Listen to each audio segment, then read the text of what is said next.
Sporçular anıları yaşarlar Gagauziyada da oldular. 2000. yıldan Dünya, Avropa hem Olimpik oyunların çempionları ya da ödülcüleri kabul edecekler finans yardımına sayıda 450 binli. Bu bakılı kanon projektinde sosyal uğrunda tuturma adını anılmış Gagauziyan sporçularını. Onun avtarı Gagauziyan Halk Topluşun deputatı İlya Uzun. Paraları plana koyulu verme regional büdjetinden. Nice vurguladı deputat, avtonomiyada var öyle çocuklar hem kızlar anıları kabul edecekler bu yardımı. Если бы наши спортсмены получали бы за свой труд, за двухразовую тренировку в день по 20-30 тысяч лей, поверьте, они бы занимались. Erlen bizim sporçular kabul edildiler 20-30 bin lei. Hani 2 kere günde geçirirler sınışları. İnanın onlar zanaatlancıydılar sportla da onlara lazım olmayıcıydı ödüller için para. Ama nice biz onlardan bekleriz çıkışları da sportta atarırlar en kabiler. Biz lazım onları haliden bağışlayalım ki onlar hodulukla tanıtırsınlar avtonomiyayı.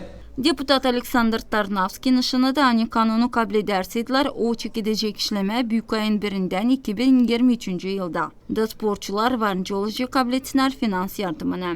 В принципе, закон, мне кажется, довольно четко отражает именно выдающийся уровень достижений в спорте. Он вступает в силу с будущего года, то есть 1 января будущего года, конечно, если примет формальную сторону, то есть глава Гагаузии, сперва коллеги поддержат. Kanun açıklar masa sporçuların becermeklerini de o çekilecek işleme gelen yılın çekitmesinden 2023 yıldan. Erlem onu kabul ederseydiler deputatlar hem Gagauziyan başı. Şimdi finanslar lazım onları koyacağız gelen yılın bütçetine. Sayarım kanun uygun. İsterim işitmeye çocukları ne kadar burada açıklı onların becermekleri. Onun için ne kadar daha çok olacak doğrultmaklar o kadar daha kaliteli o olacak. Поэтому чем больше будет замечаний, предложений, тем качественнее будет законодательная инициатива, и для того, чтобы она была продуктом, который действительно улучшит качество жизни людей, которые перестанут заниматься спортом.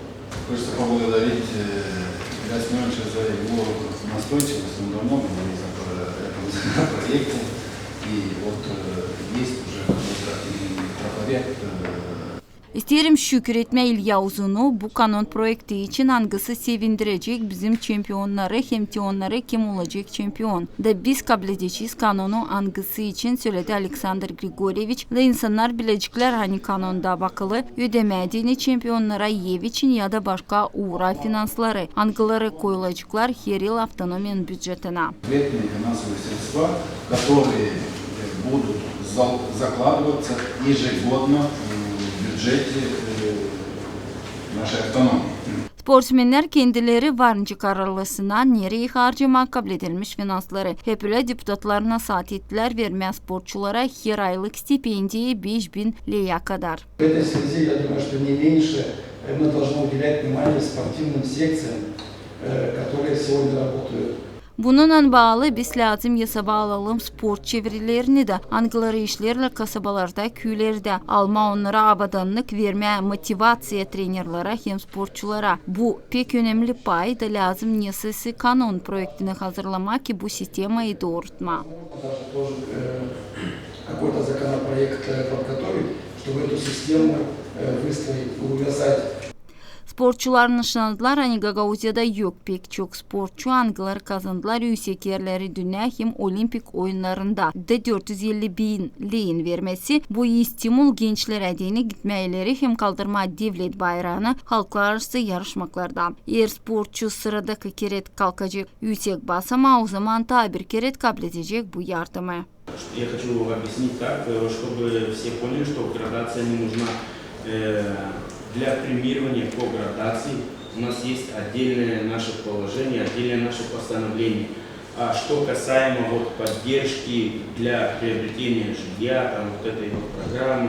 Ben isterim açıklamayı öyle hani pay etmek de lazım olsun. Verme premiyaları gradasyaya göre. Bizde var başka bizim dokumentimiz. Ama ne bağlı yardım için alma ev ya da başka iş ya da var kana evin tutturma bir türlü yardımın hepsine değini. Böyle ben sayarım. Nice söylenildi ayırma de lazım. Bizde bu uğra var kendi dokumentimiz. Ama ne bağlı bu programıyla ben sayarım hani bu iyi diye bakmadan sen kazandın ilk mi ikinci mi o üçüncü yeri mi?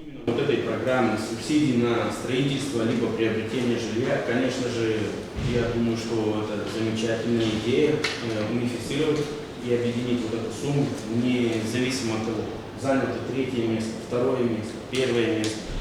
Deputat İlya Uzun nasihat etti vermeye şehir birliği sporçulara 35 yaşından yukarı anglar kazandılar master kategorisinde yüksek uğrun. Trenerler de angların terbiye edenleri kazandılar yüksek yerleri kabul edecekler üzer birliği. Zinede Kanser, Sergey Georgiev, Alexey Gerchuk, haberler.